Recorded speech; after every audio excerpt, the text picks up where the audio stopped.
Di video kali ini, kita akan belajar bagaimana caranya menganalisa sebuah saham dari laporan keuangannya. Oke, langsung saja kita lanjut ke videonya.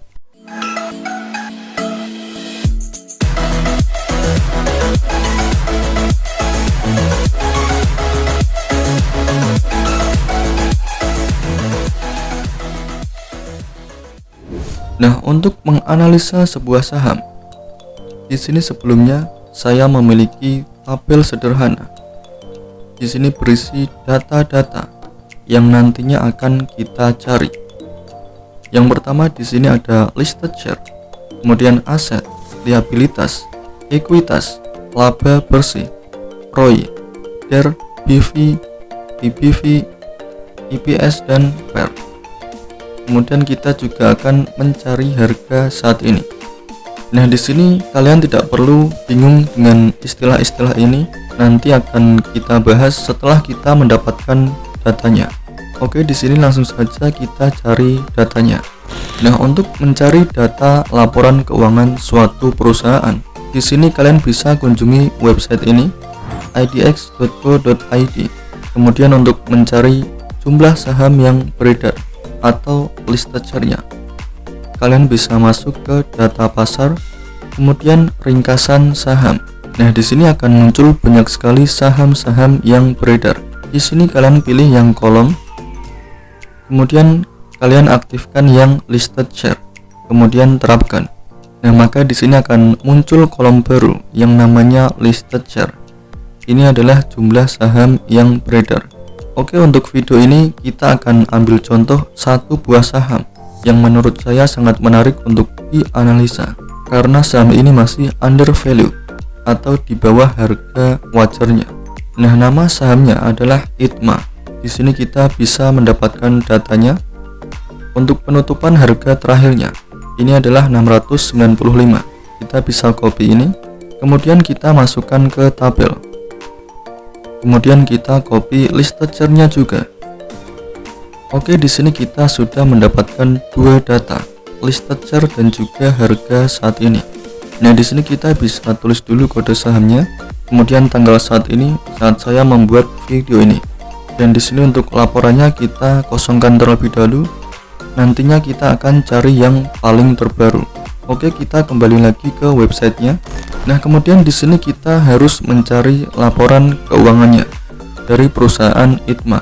Untuk caranya kita bisa pergi ke perusahaan tercatat, kemudian laporan keuangan dan tahunan. Nah, di sini langsung saja kita cari ITMA. Di sini akan muncul. Nah, di sini kita bisa coba yang terbaru terlebih dahulu. Untuk filternya, di sini pilih laporan keuangan saham 2023 dan triwulan 1. Kita cek terlebih dahulu apakah sudah ada laporan keuangannya. Kita terapkan. Nah, jika seperti ini berarti belum ada laporan keuangannya. Kita mundur lagi ke 2022 dan kita pilih yang triwulan ketiga. Kita terapkan. Nah, di sini akan muncul laporan keuangannya. Di sini kita pilih yang financial statement yang PDF. Kita klik kanan, open link in new tab. Oke, di sini kita sudah mendapatkan laporan keuangannya.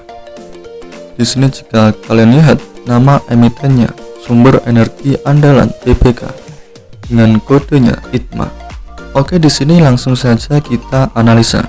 Untuk yang pertama kita pastikan terlebih dahulu mata uang pelaporannya. Di sini adalah dolar Amerika dan di sini konversinya 15.247. Supaya mudah, kita anggap saja 15.000.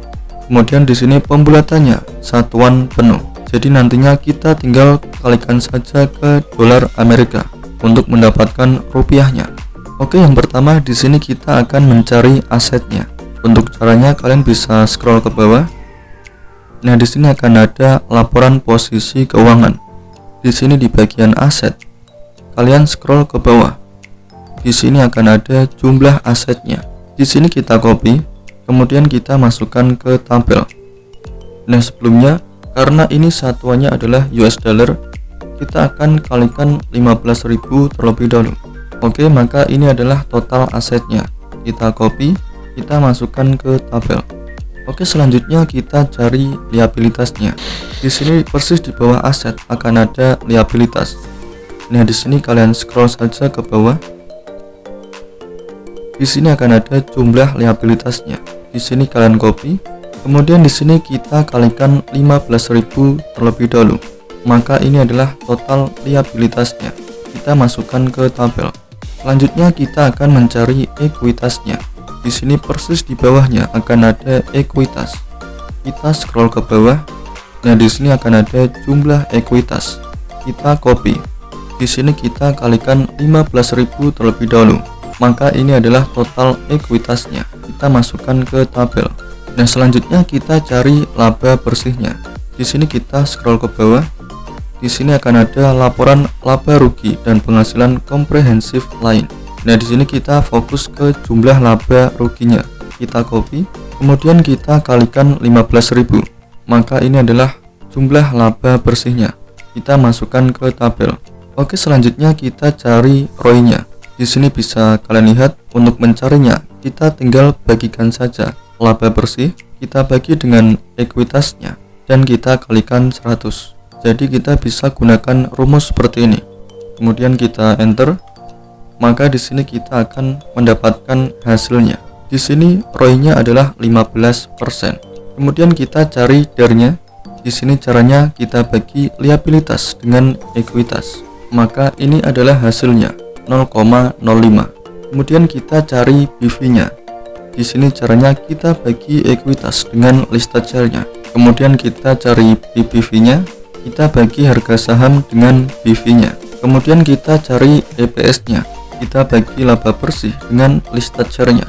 Kemudian kita cari PER-nya. Di sini kita bagi harga saham dengan EPS-nya. Oke, yang terakhir di sini kita lupa menambahkan laporannya. Tadi di sini kita mencari triwulan ketiga tahun 2022. Kita tulis di sini. Oke, di sini data-data yang kita butuhkan sudah lengkap. Di sini kita menganalisa saham ITMA. Di sini tanggal 30 Januari 2023. Dan di sini kita melakukan analisa laporan di triwulan ketiga 2022. Nah, yang pertama di sini adalah listed share. Ini adalah jumlah saham yang beredar. Di sini totalnya ada 999 juta untuk saat ini ketika kita menganalisa laporan keuangan ini. Kemudian asetnya, ini adalah total aset yang dimiliki oleh perusahaan ini. Di sini totalnya di angka 3,2 triliun rupiah. Kemudian liabilitasnya ini adalah hutang perusahaan. Di sini nilainya 153 miliar. Kemudian ekuitasnya ini adalah modal bersihnya. Di sini kita kurangi aset dengan hutangnya. Jadi tersisa modal bersihnya. Dan di sini berada di angka 3 triliun rupiah. Kemudian untuk laba bersihnya, ini adalah keuntungan yang dimiliki perusahaan dalam triwulan ini. Jadi kita menganalisa triwulan ketiga 2022. Nah, di sini total laba bersihnya di angka 443 miliar rupiah.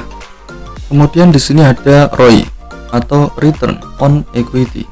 Jadi ROI ini adalah tingkat efektivitas tim manajemen perusahaan dari menghasilkan laba dari dana yang diinvestasikan oleh para investor. Di sini sebagai ilustrasi, ketika ROI-nya 0,92%, artinya setiap 1 miliar yang diinvestasikan oleh investor menghasilkan 9,2 juta rupiah. Jadi artinya semakin tinggi ROI ini, itu semakin bagus perusahaan ini karena bisa menghasilkan laba bersih yang semakin besar.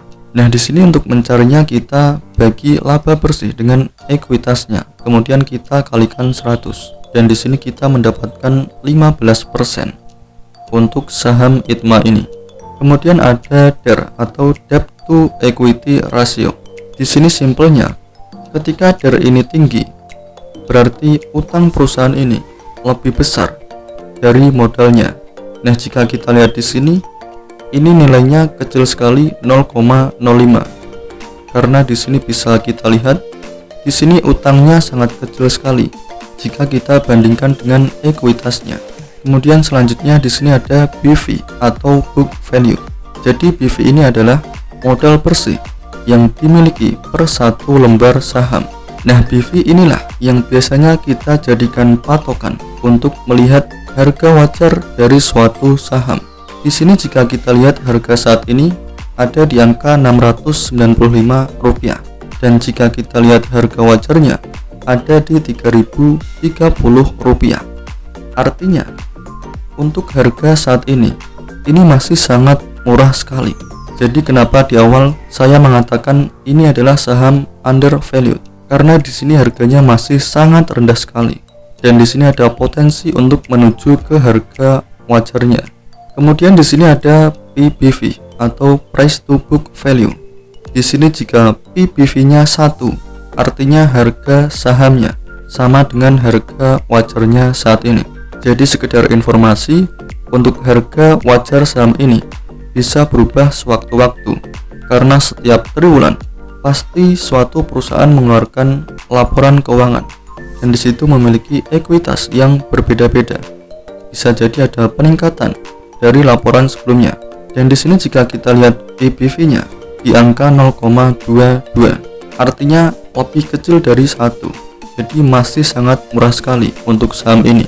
Kemudian di sini ada EPS-nya atau profit yang dimiliki per lembar saham. Di sini nilainya Rp443. Dan yang terakhir, di sini ada PER-nya atau price to earning ratio. Di sini ketika PER ini rendah, artinya kinerja perusahaan bagus. Dan di sini nilainya adalah 2. Oke, jadi seperti itu tadi. Bagaimana caranya menganalisa sebuah saham? Mulai dari melihat laporan keuangannya hingga membaca data-data yang kita dapatkan. Semoga videonya bermanfaat dan jika ada yang belum paham, kalian bisa komentar di video ini. Oke, jadi saya akhiri dulu video kali ini. Seperti biasanya, salam cuan, terima kasih. And if I say it enough, it gets ingrained in my head, and I start to